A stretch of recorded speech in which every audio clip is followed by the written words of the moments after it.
Protein. देखिए इसके अगर हम ट्रिक से समझें तब भी इसको आसानी से समझ सकते हैं कि प्राइमरी स्ट्रक्चर ऑफ प्रोटीन को कैसे हम ड्रा करेंगे, है ना। तो इसको हम समझेंगे इस तरीके से। देखिए आर यहां लिखा, ये बताओ आर, जैसे हम पहले अमीनो एसिड लिख दें तो और ज्यादा आसान लगेगा तुमको। आर है, कहाँ जुड़ेगा आर भैया, किससे जुड़ रहा था, CH से, और इधर कौन जुड़ रहा था, COOH, और इधर कौन जुड़ रहा था, NH2।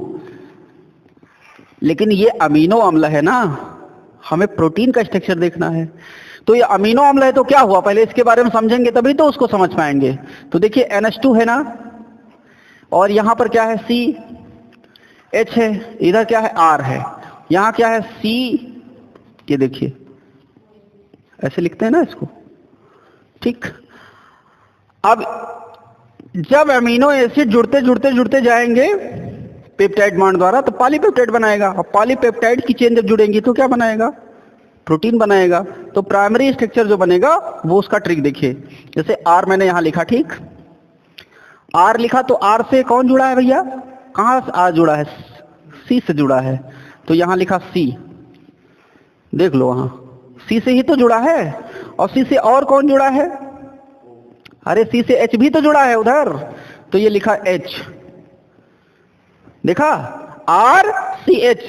अब देखो उसी सी से उधर COOH जुड़ा है, उसी सी से क्या जुड़ा है, इधर NH2 जुड़ा है, यही तो जुड़ा है ना। तो इसी सी से जो है दोनों हमारे जुड़ने चाहिए, और बैलेंस भी होना चाहिए। कार्बन की वैलेंसी भी कितनी होनी चाहिए, 4। संयोजकता कितनी होती है, 4, तो 4 होनी भी चाहिए, ठीक। तो देखिए इधर और इधर कितना हो गया, 1 2 3, और इधर जब आया इसके साथ तो क्या हो गया, 4। समझिएगा भाई, यहां पर हम देख रहे हैं कि R यहां पर जुड़ा है, C से जुड़ा है, H भी C से जुड़ा है, और इधर जो जुड़ेगा वो भी C से जुड़ेगा, और इधर वाला भी C से ही जुड़ेगा। तो वैलेंसी कितनी हो जाएगी, 4 हो गई कि नहीं हो गई, ठीक है ना। तो यहां पर हमारा जुड़ जाएगा,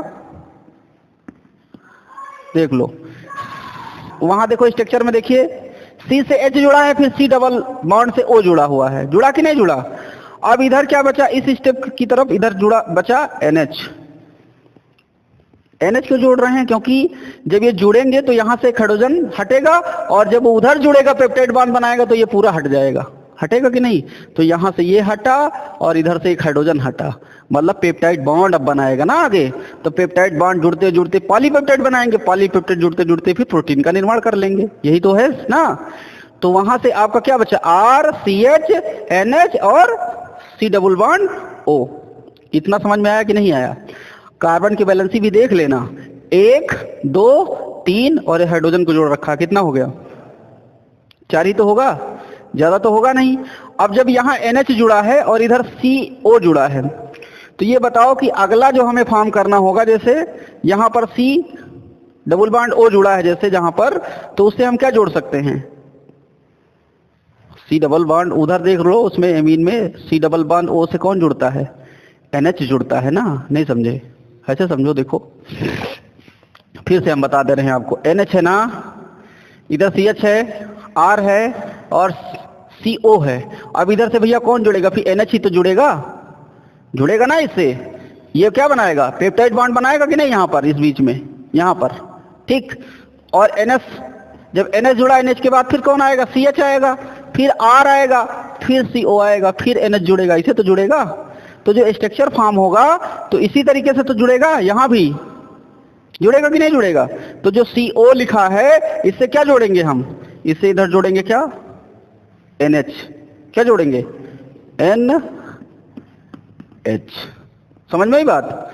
जब NH जुड़ा है तो अब देखो NH से कौन जुड़ता है, फिर वही प्रोसेस, NH से कौन जुड़ रहा है उधर, CH जुड़ा है ना, तो यहां हो गया CH। फिर CH से कौन जुड़ा है, R, बोलो R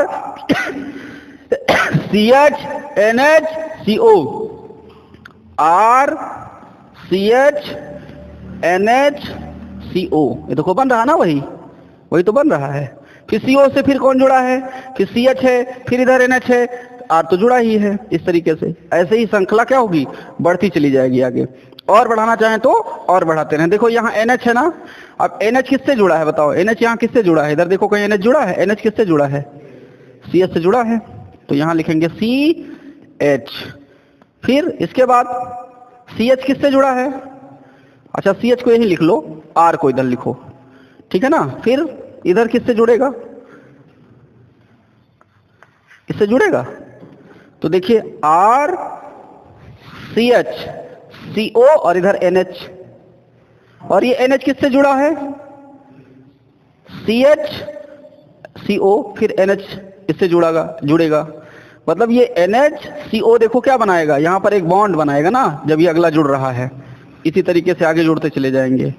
देखो CR CH NH CO, फिर R CH NH CO, मतलब CO ये इधर लिखा जाएगा, ठीक, इस साइड में ऐसे, ये गलत लिखा है, इसको हम यहां लिखें और इधर लिखें CH और यहां लिखें R, ठीक। फिर इधर जोड़ें, देखो 1 2 3, तो इससे और जुड़ेगा, फिर NH, फिर ऐसे बढ़ती जाएगी श्रृंखला। बोलो आया समझ में कि नहीं, वही तो लिखा है जो हमने वहां बताया है तुमको। ऐसे देखो NH, समझिएगा पूरी बात, NH CH यहाँ रहेगा, R CO, फिर यहाँ बॉन्ड पेप्टाइड बॉन्ड, ये वाला बॉन्ड कैसा है, पेप्टाइड बॉन्ड, फिर NH, फिर CH, फिर R डैश, फिर CO, फिर यहाँ पेप्टाइड बॉन्ड, फिर NH, फिर CH, R dash double dash, CO, फिर NH, फिर इसी तरीके से आगे जुड़ते चले जाएंगे। तो बात वही देखो, R CH NH CO, फिर CO किससे जुड़ेगा, CH R CH NH CO CH R NH, ऐसे तो जुड़ता चला जाएगा ना। ऐसे जुड़ते जुड़ते जुड़ते क्या बना लेंगे, प्राइमरी स्ट्रक्चर बनाएंगे ना, यही प्राइमरी स्ट्रक्चर कहलाता है। क्या है ये, प्राइमरी